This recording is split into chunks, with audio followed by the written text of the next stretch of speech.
2026 இந்த 5 விடயங்களை நீங்கள் உன்னிப்பாக கவனித்துக் கொள்ளணும். இவ்வாறு மிஸ்டேக்கை நீங்கள் செய்து கொண்டிருந்தீங்கன்னா இந்த மிஸ்டேக்கை நான் இனிமேல் செய்ய மாட்டேன்னு சொல்லி இன்றிலிருந்து நீங்கள் உறுதி பூண வேண்டும். முதலாவது இந்த ஒரு முதலீடுகளை செய்யறதுக்கும் பெர்ஃபெக்ட் டைம் பெற காத்திருக்க வேண்டாம். 2வது யாருடைய டிப்ஸையும் யூஸ் பண்ணி அதில் இன்வெஸ்ட்மெண்ட் செய்ய வேண்டாம். 3வது விஷயம் ஒரே ஸ்டாக்கில் நிறைய முதலீடுகளை செய்ய வேண்டாம். 4வது விஷயம் இமோஷனலாக பை பண்ண வேண்டாம், செல் பண்ண வேண்டாம்.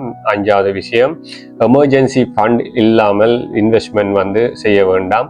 இவ்வாறான ஃபினான்சியல் அட்வைஸர்கள் ஃபாலோ பண்ணும்போது உங்களுடைய ஃபினான்ஸ் ப்ரோசிவாக க்ரோ ஆகி கொண்டு போகிறதுக்கான சந்தர்ப்பங்கள் இருக்குது, கட்டாயம். ஆகவே நீங்கள் 2026ஆம் ஆண்டில் ஒரு நல்ல ஒரு ஆண்டாக அமைத்து கொள்ள வேண்டும் என்று சொல்லி இறைவனை பிரார்த்தித்து கொண்டு நன்றிகளை தெரிவித்துக் கொண்டேன். இந்த சேனலை நீங்கள் இன்னும் சப்ஸ்கிரைப் பண்ணலைன்னு சொன்னால் சப்ஸ்கிரைப் பண்ணி பெல் பட்டனை ப்ரெஸ் பண்ணி வைத்துக் கொள்ளுங்கள். உங்களுக்கு மேலும் பற்பல வீடியோக்கள் தர காத்திருக்கின்றேன். இந்த வீடியோ பிடிச்சிருந்தால் லைக் பண்ணுங்கள், ஷேர் பண்ணுங்கள், கமெண்ட் பண்ணுங்கள். நன்றி.